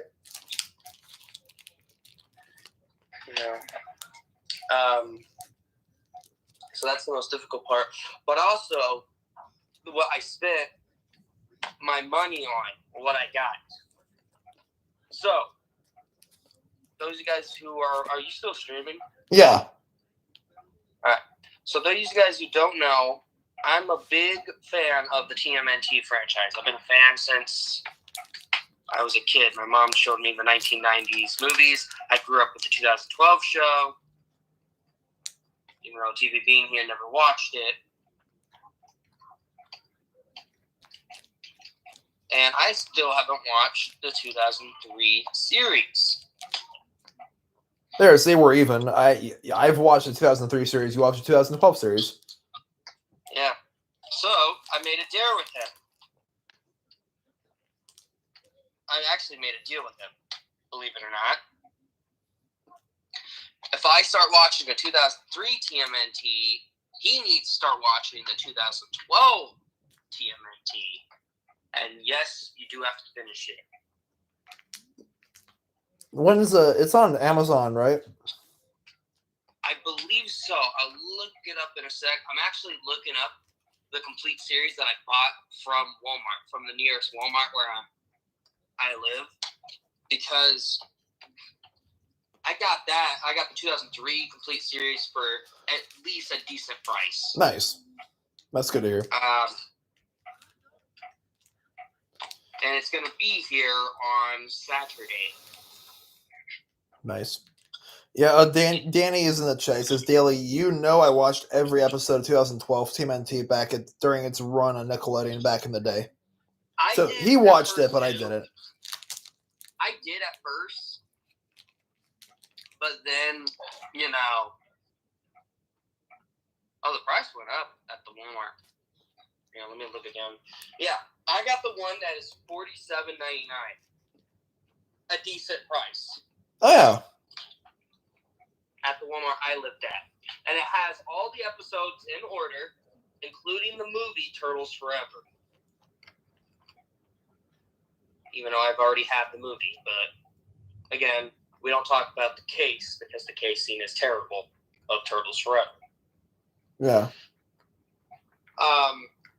People were saying this is not the director's cut that the movie came out with. Because the one that I watched when I was a kid, here's a fun story. My mom and I were traveling to Myrtle Beach to spend time with my family. Right. Super young, right? We stayed at a hotel, and this is weird about my parents, weird about my mom. She likes to fall asleep while watching Law & Order or NCIS. That makes sense. I fall asleep to YouTube videos. I do too, but Law & Order and NCIS, like, that's a little odd for me, I guess. But it's on the same channel where the movie was playing. I woke up, it's either 5 or 4 in the morning. Excuse me. Turtles Forever started playing. I immediately got up and watched the movie as a kid, and the one that I watched was the director's cut because it had extra scenes in it. Oh, nice. Well, so you think that I was going to get it on the DVD that I have from Nickelodeon? No, they have cut most of the important, like the director's cut scenes out, which, you know, I was pretty ticked off at, but I was still happy that I have the movie at least, you know? Right. But I still want that director's cut. With the complete series, they do not have that either, and I was like, God damn it. Like, come on, Nickelodeon, just give us the complete series. Like, give us the director's cut at least. The director's cut of the Turtles Forever movie? Yeah. Because by the way, Danny Phantom turns 20 this year, you know that? I did wish it a happy 20th anniversary on Facebook and Instagram. And on Discord. Yeah, I took a stroll over to the local bookstore earlier, and they didn't have a Glitch in Time graphic novel, unfortunately. I'm thinking you're gonna have to order it off of Amazon then. We'll see. Yeah, because you're gonna have to read it. Because I'm not gonna say anything to your viewers, but let's just say we're working on a side project book. Yes. That's all I can say. But so the DVD set that I bought now, that's going to be here on Saturday. I looked it up on the Walmart again, as like I didn't order it yet, but I already did. My aunt ordered it for me. $47.99, 97 cents. Okay, I can't speak today. $47.97 if you save up to $12.02 online. I gotcha. So what I did was, my grandma sent me birthday money. She sent me like $25 or $26, and I had like $16 in cash in my wallet. So I gave it to my aunt, who has a Walmart account, and ordered it for me. Oh. I still owe her like $9 or $8 left for it. So Danny says, Daily, I thought I'd tell you, my first distinct memory of Danny Phantom was when Burger King had Danny Phantom Kids meal toys back in 2005. Yeah, I'm just doing this real quick. Yeah, I was born when it happened, but I didn't, like, I was watching a cartoon with my uncle at the time. But in the beginning of A Glitch in Time, let me pull out my copy real quick. Glitch in Time. The writer, Gabriella Epstein. I haven't got a chance to meet her, but when I do, I want to get my book signed by her. That'd be cool. She said, to Emily and Ben, thank you for being funny. And my parents, thank you for going to Burger King for a week straight in 2006 to get all the Danny Phantom toys. That, I would do the exact same thing to my parents. But yeah. So, yeah, that thing is a good. That is a good read. I'm not gonna lie, that was a great read. I think I read it like 1,000 times. I might do a book review for the Bone series at some point this year. I'm going back to reviewing on the production channel, just in case I don't, because I already know I'm probably not going to get Dailyrax TV back. Would you, so Dailyrax TV, like, how much of your old videos from your terminated channel have you saved? I didn't save any. I didn't even save the Indiana Jones review we did together. I'm sorry, man. Like, here's the thing. I don't really save my videos on my laptop either, even though I probably should. I just don't like to eat up more space on my laptop's hard drive than I have to. You know what I'm saying? I would have probably re-uploaded all those videos on the production channel even before, but I didn't think it was going to get terminated and taken. Yeah, I think I'm going to do that, but maybe instead of doing it on YouTube, I might do it on Vimeo or something. Vimeo is like a more professional version of YouTube, and from what I've been told, they're way more lenient on copyright, like copyrighted music in your videos than YouTube is. Use it. All they said was because about money and shit, which is not, like, that's not true. Even Tyfly's dad even said that that's not even true. Danny's saying, I don't get why your channel got terminated, because you definitely didn't do anything YouTube accused you of. How does he? Oh, because he's a long-time viewer of both of our channels, I'm guessing? No, Danny's my old friend. You've seen my videos, probably. Yeah, Tyler's dad watched, like, because I thought it was the Mojo Entertainment promotion. that I've been promoting, which I still do to this day. Yeah. And Tyler's dad said, well, you said it was kind of a sponsor, kind of not. Like, exactly. So do you think that was what it's caused? It's like, no. I was like, great. All of my hard work is gone. Yeah, it's such nonsense. Yeah. Now, for you have to get the 2012 TMNT DVD set to watch it. Oh, I thought it was on Amazon or whatever you said it was on. I'm looking it up right now. I don't know for sure, If only Disney owns the Turtles. It'd be so much easier, Oh, Danny says... They did have it on whatchamacallit. Netflix? What? Netflix? They have the first 2 seasons on Netflix, but they also had it on. Oh, it's on Amazon Prime. Okay, that's good to hear. Yeah. I rented the 2007 Ninja Turtles movie when I reviewed it for your birthday. Yeah. I rented it from Amazon, so I might end up doing that. We'll see. All right. Get this. What? Mae Whitman voices April O'Neil. If you don't know who Mae Whitman is, that's Katara's voice actress from Avatar. Oh, no way.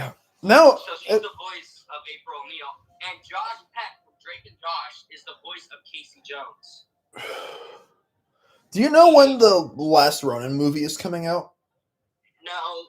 Normally, because it takes them a while to write a script. People are saying they want, like, the 1990s Turtles to be the story for the last Ronin. But here's my thing. Those movies were made by Warner Brothers. Do you think they want to work for Warner Brothers again to make one movie? I don't think so. I mean, look at the 2003 show with their DVD releases. Yeah, also, Danny's saying, Daily, you have seen me at this point now in Vitas's videos a bunch of times. I think I have. All right, so I'm going to warn you about this, bro. What? Leonardo was originally voiced by Jason Biggs in the 2012 show, but then was recast by Seth Green. Why, you may ask? I'm going to let you probably guess. Can I say something to do the Me Too movement? No.